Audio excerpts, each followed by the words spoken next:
Kristi Gustafson Barlette with Times Union and timesunion.com, and welcome to 20 Things Plus, where we catch up with someone we previously featured on 20 Things You Don't Know About Me. Today we are joined by Benita Zahn. I feel like I have to refer to her, or want to refer to her, as the legendary Benita Zahn, because you have more than 40 years at WNYT in broadcast journalism. And I know a big change is on the horizon, and we'll talk about that in a little bit. But thank you so much for joining us. I'm very, very excited to have you. So we'll start by having you update two of your original things. You'll share a few new things, and then at the end, we'll play a little game. Now, you were one of our original 20 Things You Don't Know About Me. And I remember when we spoke several years ago, you talked about how you played the viola. Are you still playing, and how are you doing with that? Short answer is no. I haven't touched that beautiful instrument in, I don't remember how long. It's in the basement, tucked away. I can wave at it when I go down to get the toilet paper that's stored down there. I think I could still tune it. I think the fingers will still work, but no, I haven't played. Not even Twinkle, Twinkle, Little Star, because didn't you play something like 10 variations of it originally? I surely did. I was involved with L'Ensemble, and it was a fundraiser. And the person who runs L'Ensemble, her husband, who sadly is now a blessed memory, was an incredible violin player who I had seen as a kid. He was really a prodigy. And I'm sure I had seen him playing with the Philharmonic in New York. They used to take us on bus trips into the city, and all the orchestra kids, and we'd listen for a while and they'd go to the bathroom and catch up with everybody. You know how high school kids are. And then as a fundraiser, it was Ida Fiala ran L'Ensemble, and Barry Finclair was her husband. And they had us play 10 variations of Twinkle, Twinkle, Little Star. And I think I said it in the 20 Things You Didn't Know. When you wear strapless with rhinestones, even if you're playing the viola, you still beat the fabulous. Yes. And I didn't even know there were 10 variations of Twinkle, Twinkle, Little Star. I didn't either. So also when we spoke to you originally, you had talked about how your mom had died when you were young, and that a lot of studies and sort of stories and research had been done on that, on women losing their moms at a young age. And you were thinking about writing a book on that topic. Where are you with that? Still thinking, but probably thinking a little harder. And it's because for many reasons. And I'm hoping that in this reinvention, this new iteration of me, I'll have a little more time. And I've also collected more, I don't want to call them stories, but more conversations with women who've also lost their mom at younger ages. And in health coaching, you start hearing about this. So I'd like to believe I've nudged along the thinking process. And a dear friend of mine, Gail Petrillo, who is originally from the Capital Region, just wrote about an experience she had when she was like 5 years old. She got burned and how it affected her life. So she's a real inspiration to me.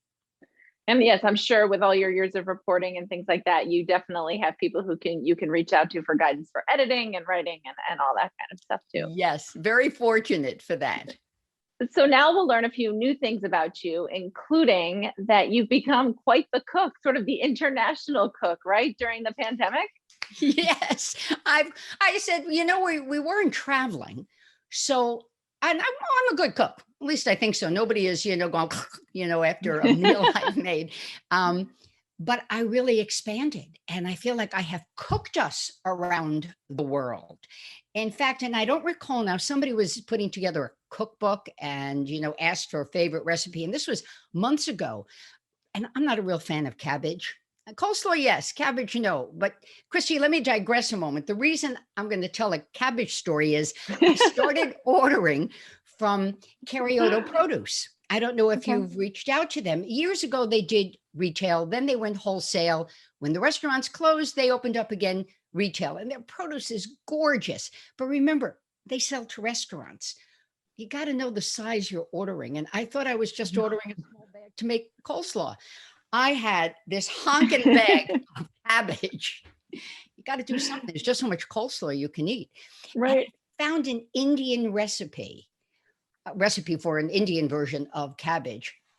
Oh my goodness. Really? I could make it probably every other week and be happy. So yeah, I've been cooking around the world and it's great. That's awesome. So that was this kind of a vegetarian dish that you explored. Yeah, because I Very don't eat red meat. I haven't in many, many years. I do eat fish and I'm on and off with chicken.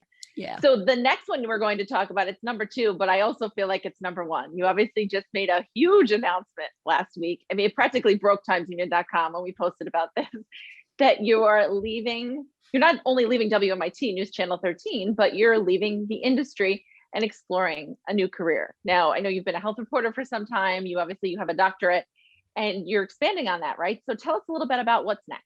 So I'm going to be a health and wellness coach. I'm about to sit for my certification through Well Coaches, which I've done some research, and it's one of the top schools to learn this.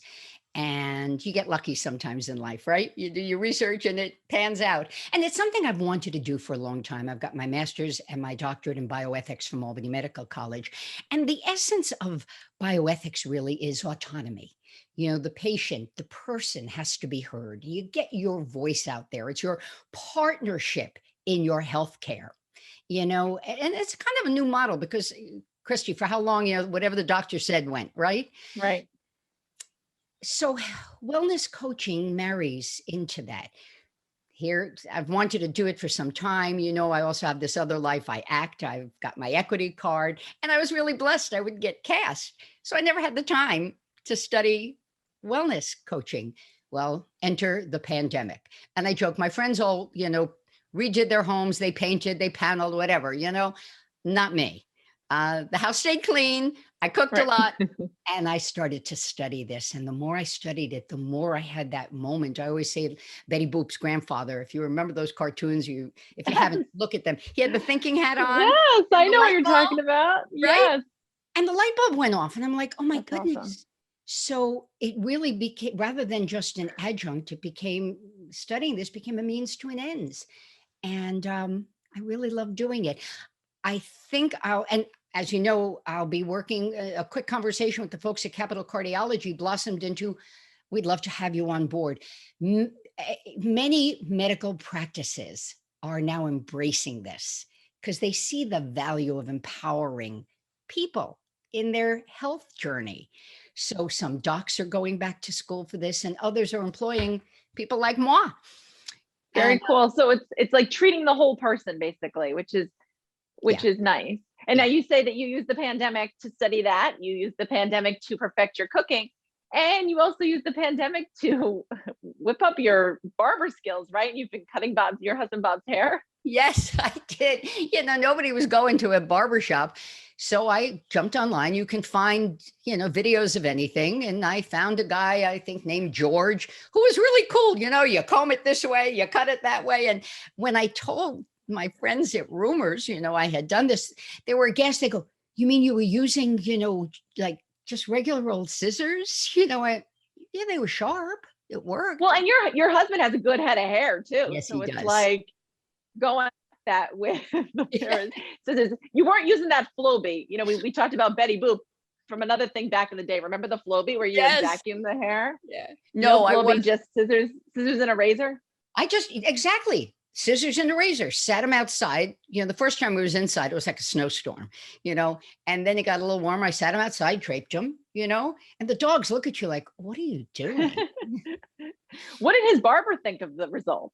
I felt very good. The barber said to him, where you been going? This looks good. So look, Benita, you've got a multitude of careers. Besides journalism and the health coaching, you sing, you act, and apparently you can cut hair as well, and maybe even cook and do home delivery. So there's a lot of options. If you want home delivery, Kristi, you let me know because you and I go way back. Yes, well, that's I will say, you were one of my inspiration. I've mentioned this in many stories. I job shadowed you in high school, and you were the reason I went to school to be a health reporter. So it's very cool how everything comes circle. It is. So thank you so much for joining us today, Benita. But before I let you go, we play a game at this point, 20 Things Plus, where I'll give you 3 clues for who we're featuring on Monday's 20 Things You Don't Know About Me. So I'll try to see if you can guess, but also people who are watching can guess by tweeting at @JustKristi, tweeting at Times Union, or commenting on this video on the Times Union's Facebook, YouTube, and Twitter. So here we go. 3 clues. And I chose some of these clues for you. I performed as the lead in 2 off-Broadway shows while in college. I have a blog called Essence of Erica. I started my first fashion, beauty, and lifestyle blog called Shoes, Shirts, and Other Shit back in 2009 when I moved to New York City. And I grew up going to St. Barton Camp in Greenville.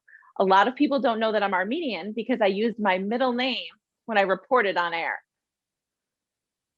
Bum, bum, bum, bum, bum, bum, So she's in your industry, and I'll give you one other bonus clue. She also just left her role to explore something outside of broadcast journalism within the last month.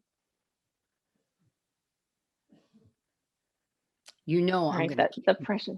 The pressure's on. I know. You can message me as soon as Did she work in this market in journalism? Yes, until a month ago. Television or print? Television. Who just left? Hard to keep track with a lot of people these days. Yeah, but I know at 10, but she just had a baby, so it's not her. Not Samantha Damasio, no. Yeah, who worked with us also. Love Samantha, as sweet as they come. So it would be somebody with like a Vardigan kind of last name. Well, no, her last name, as everybody would know, it would be her middle name because her on-air name is her first and middle name. Like that's her stage name, I guess, for lack of a better term. I'm going to be texting you. As soon as we're done, I'm going to go, oh, of course. Just a quick aside, when they used to play the birthday game with the folks over. Yes, on the river, right? Right. I could describe the person to you. I could tell you their age. I can never come up with names. It's like my thing.